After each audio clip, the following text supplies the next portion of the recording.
కాబట్టి మనది కాదు సబ్జెక్ట్ అది కాదు కదా.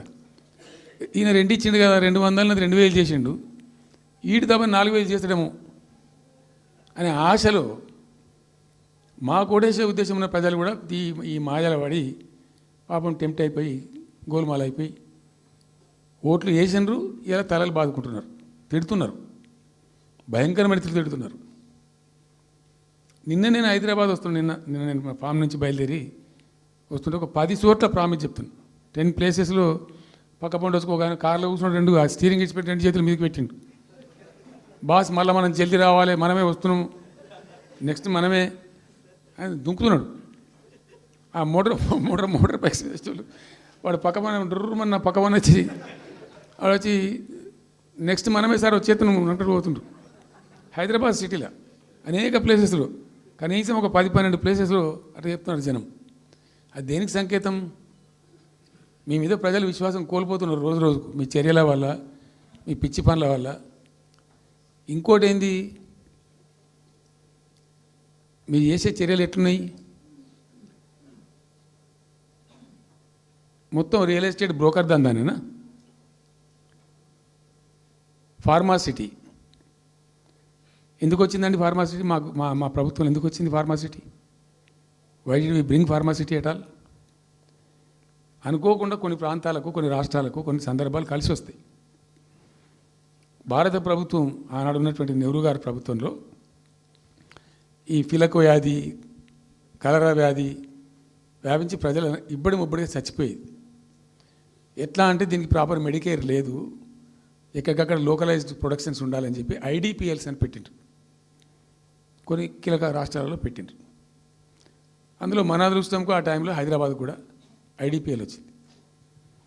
ఐడిపిఎల్ యొక్క పుణ్యమా అని దాంట్లో నుంచి కొంతమంది నేర్చుకొని బయటకు వచ్చి, డాక్టర్ అంజిరెడ్డి కూడా ఐడిపిఎల్ ఎంప్లాయ్, బయటకు వచ్చి వాళ్ళు స్వయంగా పెట్టి చాలా విస్తరించారు. చాలా అంటే చాలా విస్తరించారు.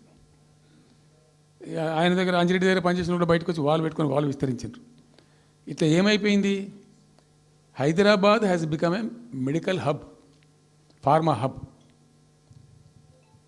ఒక ఆయన వచ్చి నాకు డబ్బులు బాగున్నాయి కాబట్టి నేను 10,000 కోట్లు పెట్టి పరిశ్రమ పెడతాను, నడవది, ఎడబడతా అంటే పెడతా అంటే దానికి ఎక్కువ కావాలి. అంటే ఆ ఎంప్లాయీస్, ఆ టెక్నీషియన్స్, ఆ కథా కార్ఖానా ఎక్కడైతే ఉంటుందో అక్కడ సక్సెస్ అవుతుంది. అట్లా ఏమైంది? ఫార్మా యొక్క ఎక్కువ బిల్డ్ అయింది హైదరాబాద్లో. ఫార్మా యొక్క ఎక్కువ బిల్డ్ అయిన ద్వారా చాలా ఇబ్బడి ముగ్గడిగా కంపెనీలు వచ్చినాయి ఇక్కడ.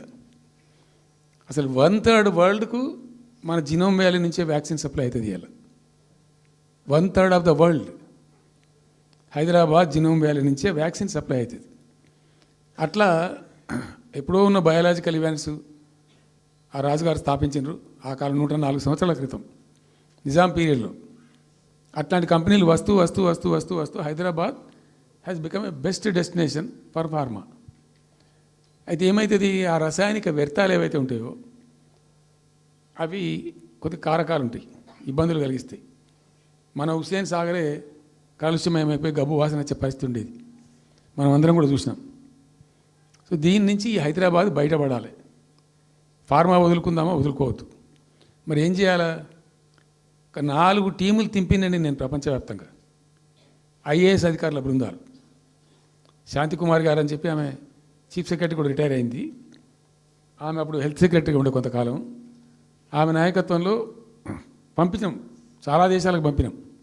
మరి తిరిగి రండి. ఇప్పుడు ఏమైంది? మందులు లేని ప్రపంచాన్ని ఊహించలేం. మందులు కావాల్సిందే. మందులు తయారు చేసే సందర్భంలో తప్పకుండా కొంత వేస్టేజ్ ఉంటుంది. ఆ వేస్టేజ్ని ఎట్లా మేనేజ్ చేయాలి అని తెలివి కావాలి. సింపుల్ ఎగ్జాంపుల్ చెప్పండి, మన ఇంట్లో కిచెన్లో కూడా డైలీ వేస్ట్ ఉంటుంది, కానీ చాలా నీట్గా పెట్టుకుంటాం మనం దాన్ని. ఆ వేస్ట్ని డిస్పోజ్ చేస్తాం, కిచెన్లోనే ఉంచితే చచ్చిపోతాం కాబట్టి ఆ భయానికి క్లీన్ పెట్టుకుంటాం, మన ఓన్ కిచెన్ కాబట్టి. ఎగ్జాక్ట్లీ ఎట్లయితే కిచెన్ క్లీన్ పెడతారో వాటిని కూడా అట్లా క్లీన్ పెట్టాలి. అయితే ఒక ఫార్మా కంపెనీ ముందు నుంచి మనం పోతున్నాం అనుకోండి, మన దగ్గర అయితే వాసన వస్తుంది, మనకు తెలుస్తుంది ఇదేదో మెడిసిన్ తయారు చేసే కంపెనీ అని. వేరే దేశాలలో అట్లా లేదు, యూరోప్లో లేదు, యూఎస్లో లేదు, చాలా దేశాల్లో లేదు, చైనాలో లేదు. అసలు గొట్టం నుంచి పొగరాదు. సో మనం గా మాత్రం టెక్నాలజీ మనం పెట్టుకోలేమా, పెద్ద ఇష్యూ అని చెప్పి ఐఏఎస్ అధికారుల బృందాలను తింపిన నేను అనేక దేశాలకు తింపి పంపించి హైదరాబాద్లో ఫార్మా ఉంది కాబట్టి హైదరాబాద్ యొక్క లార్జర్ ఇంట్రెస్ట్లో ఫ్యూచర్ దృష్ట్యా ఫార్మాను కాపాడుకోవాలి, ఆ ఎక్కువ పోనీయద్దు, ప్లస్ ఈ కాలుష్య భారం నుంచి ప్రజలను రక్షించుకోవాలి. ఎట్లా అంటే జెడ్ఎల్బీ అని వచ్చింది, జీరో లిక్విడ్ బేస్ అని. ఆ డిశ్చార్జ్ ఏదైతే ఉంటుందో దాన్ని మొత్తం జీరో లిక్విడ్ చేస్తారు. ఇంకా కాలుష్యం కాదు, ఏం చెడిపోదు, వీళ్ళకి ఇబ్బంది ఉండదు. అది ఇంటర్నేషనల్ లెవెల్లో సక్సెస్ఫుల్గా ఉంది, సక్సెస్ఫుల్గా జరుగుతుంది. ఇప్పుడు అమెరికాలో ఉన్నాయి చాలా కంపెనీలు, యూరోప్లో ఉన్నాయి, ఇంకా చాలా చోట్ల ఉన్నాయి. అవసరం, ప్రతి దేశానికి అవసరమే. అయితే మనం ఆ సిస్టమ్ పెట్టుకోవచ్చు కదా అని చెప్పి ఒక ఫార్మా యూనివర్సిటీ కూడా పెడదాం దాంట్లో అని చెప్పి ఫార్మా ఇండస్ట్రీ తెచ్చినాం. 2 హెలికాప్టర్లు తీసుకొని ఆ ఫార్మా బిజినెస్ మెన్ అయితే ఉంటారో వాళ్ళని నేనే స్వయంగా పెట్టుకుని పోయి ఆ ముచ్చర్ల అక్కడ పోయి తీసుకుపోయి చూపించి ఈ ప్లేస్ బాగుంటుంది కదా అంటే బాగుంటుందని చెప్తే దాన్ని ఫైనల్ చేసి చాలా కష్టపడి 5-6 సంవత్సరాలు పర్సూ చేసి రైతాంగంతో ఘర్షణ పడకుండా ఒక 20,000 ఎకరాలు పెట్టుకొని చేస్తే 14,000 ఎకరాల పైచీలకు 14,000 నెట్ వచ్చింది ప్రభుత్వానికి. 14,000 acres already acquired by government. చాలా ఎంఓయూలు జరిగినాయి, అన్నీ జరిగినాయి. మన లోకల్ వాళ్ళు రెడీ ఉండి. అయితే పర్టికులర్లీ జీడిమెట్ల, చెర్లపల్లి వీళ్ళు ఏమన్నారంటే, సార్ మాకు ఆల్టర్నేటివ్ స్థలం మంచిగా ఇస్తే మేము అక్కడికి వెళ్ళిపోతాం, ఈ బాధ మాకెందుకు, ప్రజలతో కూడా ఈ బదనాం ఎందుకు, ఆడ పెట్టుకుంటాం. పెట్టి కామన్ అఫ్లియంట్ ప్లాంట్స్ పెట్టి ఒక ఐఏఎస్ అధికారిని పెట్టి దాన్ని ప్రభుత్వ నిఘాలోనే ఈ రసాయనాలు వ్యర్థాలను ఇష్టం వచ్చినట్టు ఎటుపడితే పంపకుండా ఆ నియంత్రణలో జరగాలని చెప్పి పెట్టుకున్నది ఫార్మాసిటీ. దానికి ఎన్వైరాన్మెంటల్ క్లియరెన్స్ కూడా వచ్చింది.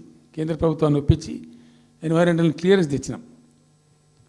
హైదరాబాద్ మొత్తం ఫార్మాను ఒకటే దగ్గర తీసుకుపోయి పెట్టాలి, అక్కడ ఫార్మా సిటీ కట్టాలి, అక్కడ పనిచేసే ఎంప్లాయీస్ కూడా పొద్దాకి ఇటు అటు తిరిగేటువంటి అవసరం లేకుండా మంచిగా బ్రహ్మాండమైన సిటీ రావాలి, వచ్చే సిటీకి కావాల్సినటువంటి ఆల్ ఇన్ఫ్రాస్ట్రక్చర్ రావాలి అని చైనాలో నేను చైనా పోయినప్పుడు చూసినట్టు అది 70,000 ఎకరాలు వాళ్ళది, చాలా హ్యూజ్ ఫ్యాక్ట్. మనకి ఒక 20,000 ఎకర్స్ అయితే మస్తు అవుతుందని చెప్పి మేము తీసుకొని చేసినాం. మెడికల్ కాలేజ్ కూడా మంజూరు చేసినాం ఆ పక్కనే, వీటన్నిటి దృష్ట్యా పెట్టుకొని. అంటే మేము ఒక పద్ధతి పెట్టుకొని దాన్ని ఒక సిస్టమేటిక్గా చేసినాం. చేస్తే ఇప్పుడు దాన్ని ఏందండి దందా, ఏదైనా చేసి దాన్ని నమ్మకదొబ్బ అన్న. ఏం జరుగుతుంది రాష్ట్రంలో?